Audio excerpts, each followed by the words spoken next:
ஜோதிடர்களுக்கு சவால். ஒரு ஜாதகம் ஒன்று போட போறேன்.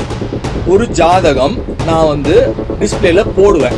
சுடுகாட்டு காளி அப்படின்ற ஒரு அம்மா ஃபோன் பண்ணாங்க. அந்த அம்மா என்ன சொல்லியிருக்கு, சுடுகாட்டிலே நான் படுத்திருப்பேன், நான் யாருக்குமே நான் ஃபோன் பண்ணவே மாட்டேன், ஆனா உங்க ஐயாவை பார்த்தோன்னே எனக்கு சொல்லணும்னு தோணுச்சு, உங்க ஐயாவே எனக்கு ஃபோன் பண்ணுவாரு, எகத்தாளமா இந்த விஷயத்த பண்றேன்னு யாரும் என்ன தவறா நினைக்க வேணாம். நான் பார்த்துட்டேன், ஓகேங்களா, நான் பார்த்துட்டேன், நான் ப்ரெடிக்ட் பண்ணிட்டேன்.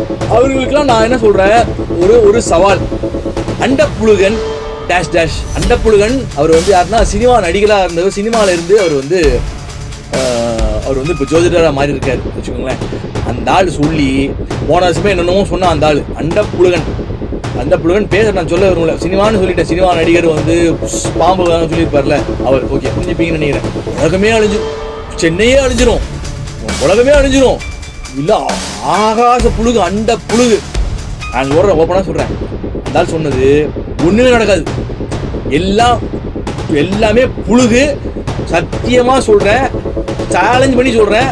அந்த ஆளையும் பேடி எடுக்கிறானுங்க, அது லட்சக்கணக்கில் பார்க்குறாங்க. ஆனால் ஒரு மண்ணாங்கட்டி நடக்காது. அந்த ஆள் சொல்கிற அண்ட புழுகன்னா அது ஆகாச புழுக, மண்ணாங்கட்டி நடக்காது. அதனால நீங்கள் நாளைக்கு வந்த பிறகு இவர் பிரதமர் ஆவார், அதனால தான் அவர் பிரதமர் ஆயிருக்கார் அப்படி சொல்றது ரொம்ப ஈஸி. இந்த ஜாதகம் இப்போ போட்ட ஜாதகத்தை நீங்கள் எனக்கு மெயில் அனுப்பியோ இல்லை ஃபோனில் தொடர்பு கொண்டோ அப்படி சொல்லிட்டீங்கன்னா நீங்கள் சார் மிகப்பெரிய ஜோதிடர் சார். நீங்கள் முன்னாடி கணிச்சிட்டீங்க சார். ஆனால் ஓப்பனாக சொல்கிறேன், இதை நான் போட்டிருக்க ஜாதகத்தை கணிக்கவே நீங்கள் பல பேர் இதை கணிக்கவே மாட்டீங்க, கணிக்கவே முடியாது. இது நான் சவால் விடுறேன். யார் சொல்ல போறீங்க அப்படின்றத நான் பார்க்க போறேன்.